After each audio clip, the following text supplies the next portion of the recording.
The 16th and 17th centuries. By the 16th and 17th centuries, the groups of amateur actors had gradually been superseded by professionals, who replaced the dramas on religious themes with ones of a more secular nature. England. The Elizabethan period. In 1545, King Henry VIII created the post of Master of the Revels, whose role was to organize the entertainment at his court. For some time, this entertainment consisted of various interludes and elaborate allegorical dramas. At the same time, the popularity of bands of strolling players was growing, groups of professional players under the protection of noblemen, performing on village greens and in the yards of inns. In the short period of 4 decades, from about 1580 to 1620, 2 companies of actors in particular became famed for the quality of their performances. The Admiral's Men, who were run by Philip Henshawe, with the actor Edward Alleyn playing the leading roles in the plays of Christopher Marlowe, and the Lord Chamberlain's Company, known after the accession of James I as the King's Majesty's servants, with the renowned actors William Kemp and Richard Burbage, and a certain actor and poet called William Shakespeare. Edward Alleyn was admired especially for his mastery of action on the stage, and it seems he developed a very exaggerated style of acting. Although little is known about how Richard Burbage acted, it seems likely that he exemplified the well-balanced style advocated in Hamlet's advice to the players.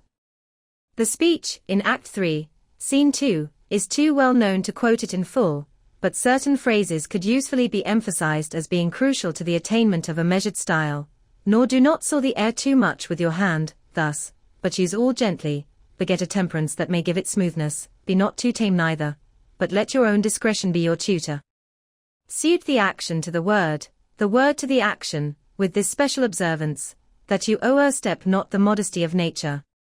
Burbage's well-balanced acting was celebrated in an elegy on his death, which has been attributed to the Earl of Pembroke. How to ye person he did suit his face. How did his speech become him and his face? Suit with his speech, whilst not a word did fall. Without just weight to balance it withal. Another writer, Richard Flecknoe, who probably never actually saw Burbage act, reported that the actor had the ability to completely immerse himself in his role, so wholly transforming himself into his part, and putting off himself with his clothes, as he never, not so much as in the tiring house, assumed himself again until the play was done. The actor and writer John Webster, d. 1634, is likely to have been the author of the essay entitled Character of an Excellent Actor. For Webster, the actor should be at one with nature, and provide living personalities, and not just embodiments of moral concepts, for what we see him personate, we think truly done before us, and what he doth feignedly that do others essentially. In general, it seems that acting in the Elizabethan period was likely to have been stylized rather than realistic in any modern sense. The actor was expected to have excellent projection and control of his voice and not overact for the sake of gaining audience approval. The Restoration and after. During the Civil War, in 1642, London's theatres were closed. The Puritan government kept them closed until 1660, when the restoration of the monarchy occurred with Charles II's return to the throne.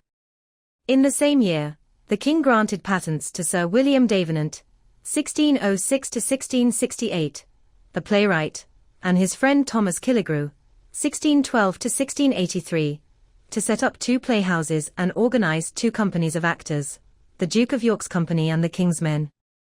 These 2 companies dominated the theatrical scene until 1843. Having spent the years of exile in France, the royal court had developed a taste for the French style of theatrical performance in the classical mode.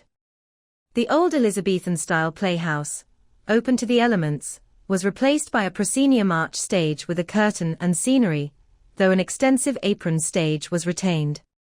Performances were dominated by the personalities of the leading actors, and the popular plays of the day were very much written to show off their talents.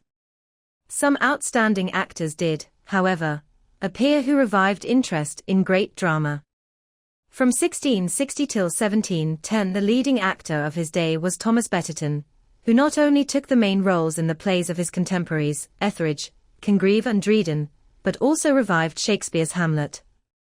For his contemporaries, his acting style was dignified and restrained.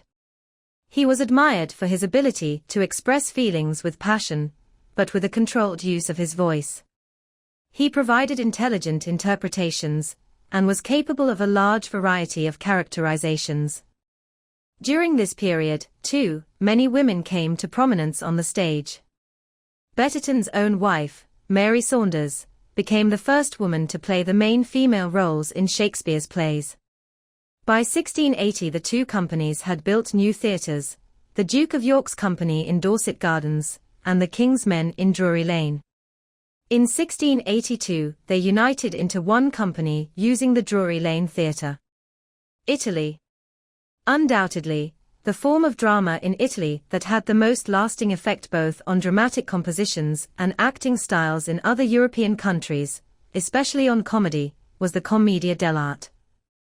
Originating in the 1560s, it utilized predominantly two techniques of acting, improvisation and stock character types.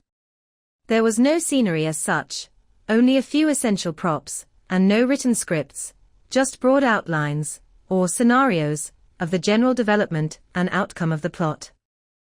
Playing stock characters with standard traits and personalities, the actors had little freedom for interpretation, but could be creative in the improvisation of their own dialogue.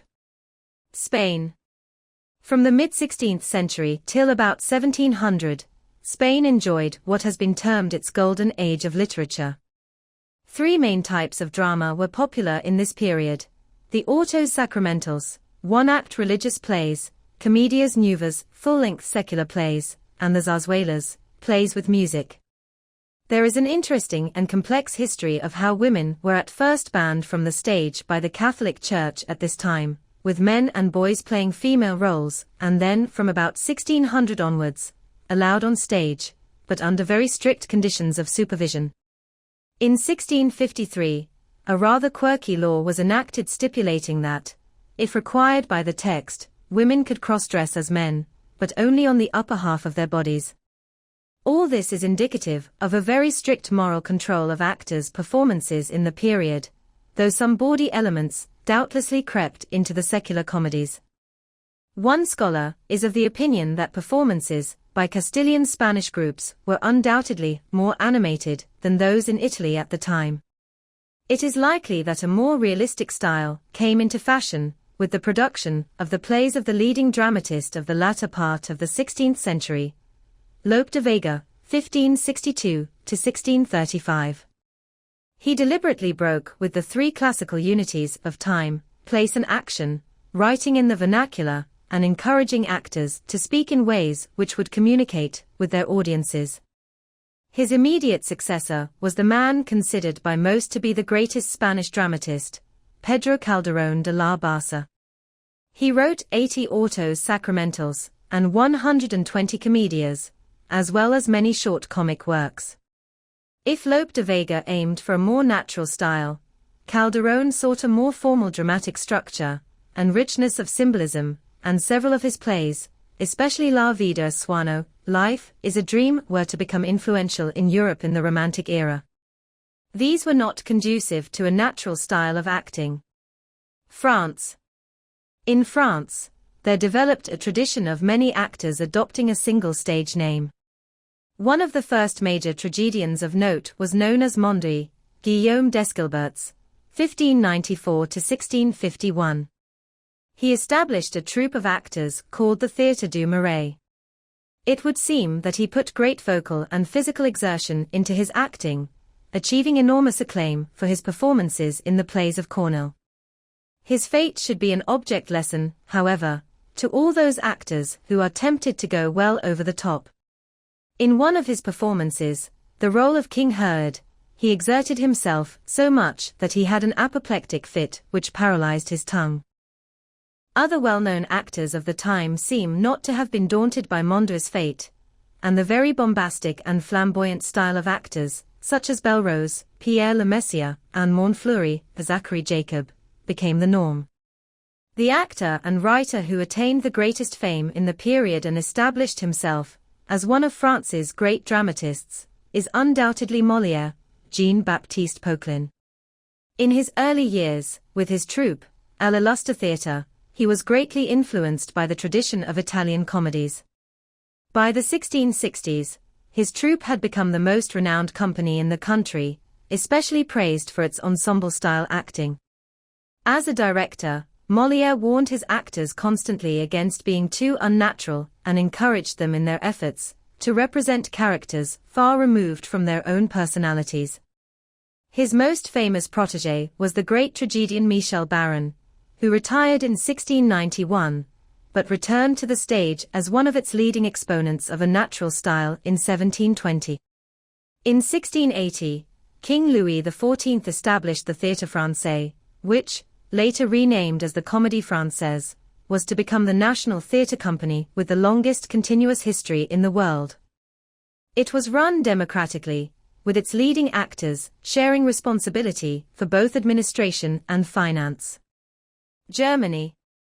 During the 16th and 17th centuries in Germany, there was no established theatre of the kind which already flourished in England, France and Spain. Apart from the itinerant companies continuing the tradition of popular farces, the most common dramatic performances were provided by travelling companies of English, French and Italian players. One man attempted to improve the quality of acting and performance style in the period, Johannes Velten, circa 1640 to 1693, but little is known about his techniques.